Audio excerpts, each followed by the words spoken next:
All right, today we're going to be doing multi-step equations, and I'm going to be drawing from questions that you see in the classwork. So for each multi-step equation, what I want to do is I want to do three things. I want to first isolate the variable, getting the variable on one side by itself. And then the second step is that I want to take those solutions and put them inside of a solution set. And then my third and final step is to check my solution using the original equation that I started off with. So let's go ahead and try some of these questions from the classwork. I'm going to be doing number one first. Number one is 360 is equal to -8 times 5n minus 5. So for this question, what I want to do is I want to get the n by itself on the right side. So I need to get rid of everything else. I need to get rid of the -8. I need to get rid of this 5 out in front of the n, and I need to get rid of this -5.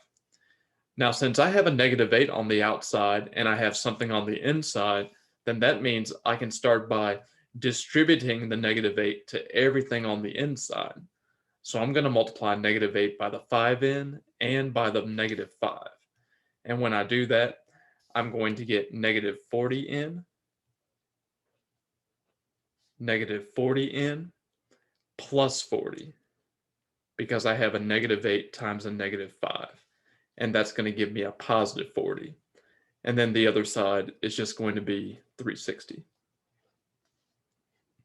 So now what I want to do is I want to get rid of this plus 40 over here.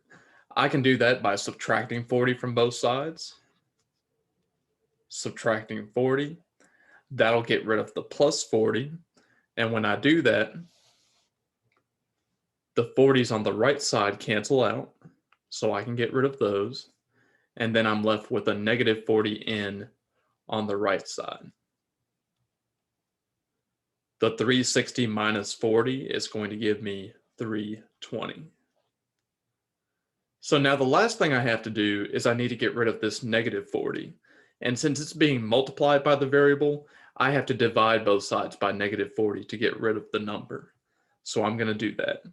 I'm going to divide this side by -40, and I'm going to divide the left side by -40. So when I do that, on the right side, the -40s are going to cancel each other out.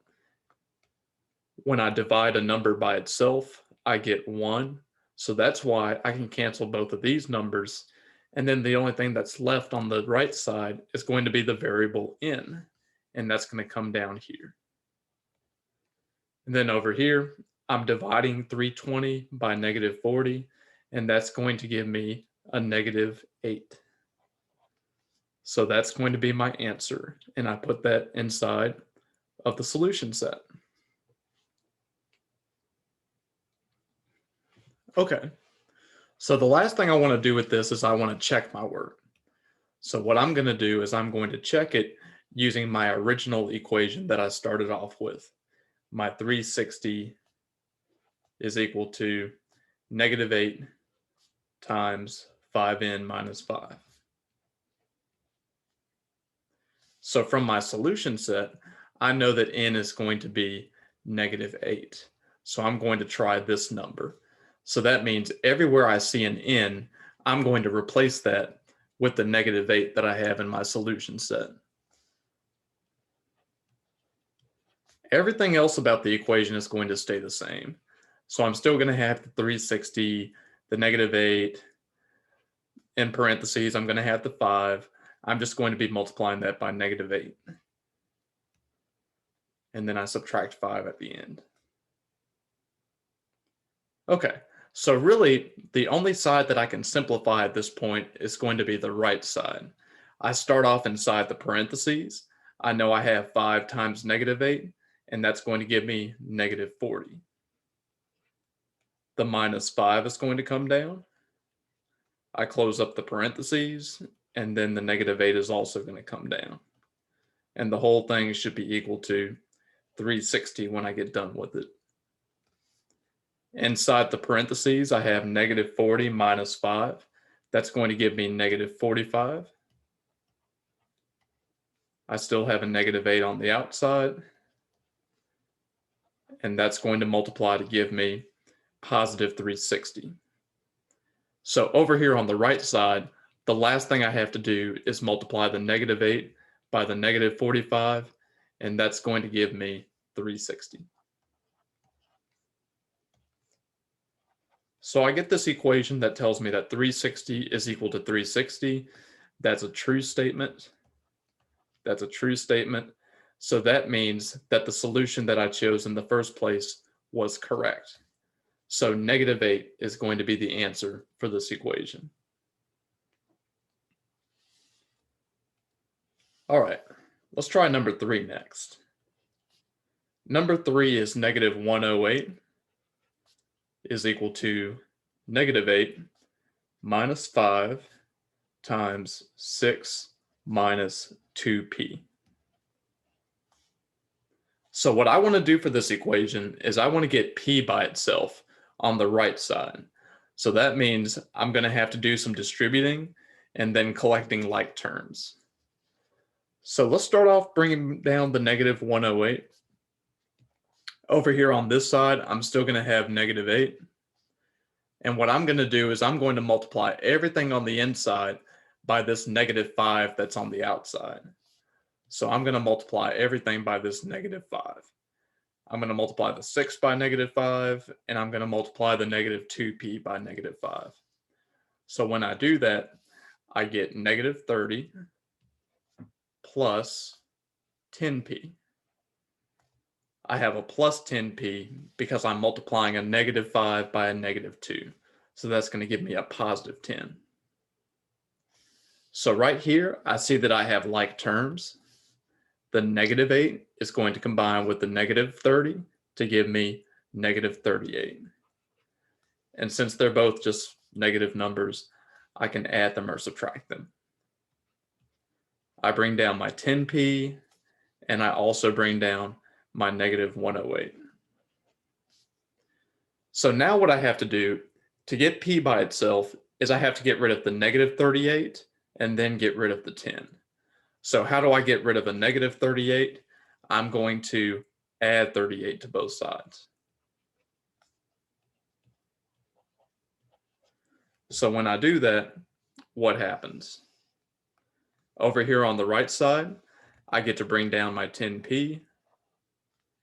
Negative 38 plus positive 38 is going to give me 0. So these two numbers are going to cancel each other out.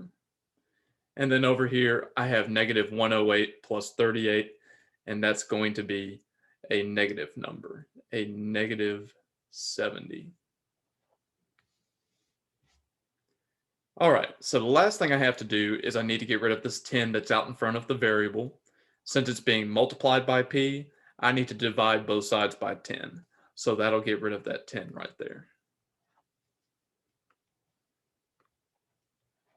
So once I do that to both sides, over here on the right side, the 10s are going to cancel each other out, and I bring down the variable p. And then on the other side, I have negative 70 divided by positive 10, and that's going to give me a negative 7. So that's going to be the answer that's in my solution set. It's going to be the set containing the number negative 7. So what I'm going to do on the next slide is I'm going to check this equation by taking my answer and plugging it in for p. So we're doing negative 7. We want to just check to make sure that this works. So what I'm going to do to check my solution is I'm going to start off with my original equation that I was given. The negative 108 equals negative 8 minus 5 times 6 minus 2p. So what I'm going to do is I'm going to keep this equation the same, but the only thing I'm going to change is I'm going to substitute negative 7 for every p that I see. So everything else is going to stay the same. The negative 108, the negative 8, the negative 5, and then the 6 minus 2. And then in place of the variable, I'm going to put in a negative 7. And I'm going to close up those parentheses. So the first thing I can do to simplify this is work inside of the parentheses right here. I have 6 minus 2 times negative 7. I'm going to do the multiplication first. 2 times negative 7 is going to give me negative 14, but because I have a minus right here, it's going to be a positive 14. So I'm actually going to have 6 plus 14 inside parentheses. And then I bring down everything else. The 5 right here, the minus sign, and the negative 8. And then it's all going to be equal to negative 108. All right, so inside parentheses, the last thing I have to do to get that ready is to do 6 plus 14. That's going to give me 20.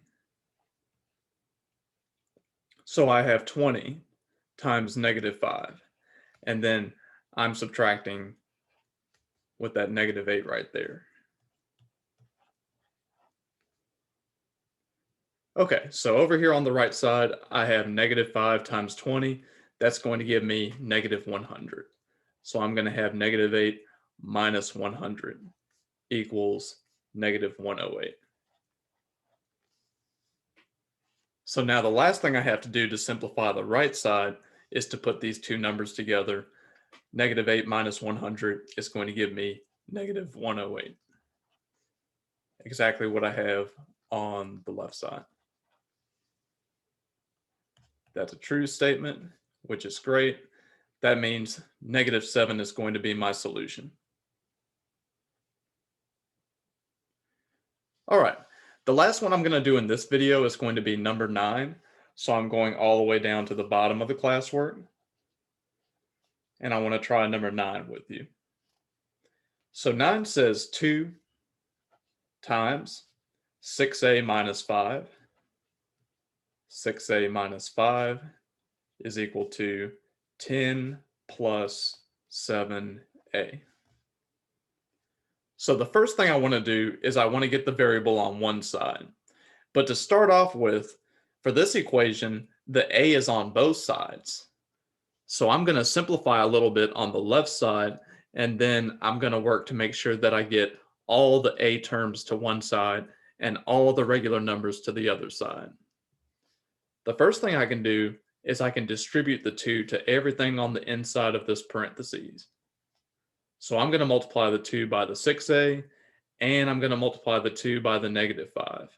So when I do that, I get 12a minus 10. And then the right side is still the same. I haven't done anything over here yet. So it's still going to be 10 plus 7a. Now at this point, I want to work on getting all the a terms to one side. So if I wanted to do that, I could get rid of this plus 7a by subtracting 7a from both sides. And notice that I put the a terms under the a terms. So I know that these are like terms and they can be combined. Over here on the right side, I have 7a minus 7a. That's going to give me 0, so I can cancel those out, and I just bring down the 10. Over here, I have 12a minus 7a, and that's going to give me 5a. The negative 10 needs to be brought down as well. Okay, so now I have all the a terms on one side. So now I need to get all the regular numbers to the other side. To get rid of this negative 10, I'm going to add 10 to both sides. Add 10 to both sides. So that way, on the left side, the negative 10 and the positive 10 cancel each other out. And then the 5a has to be brought down. On the right side, I have 10 plus 10, which is going to give me 20. And then to get the a by itself, the last step that I need to do is divide both sides by 5.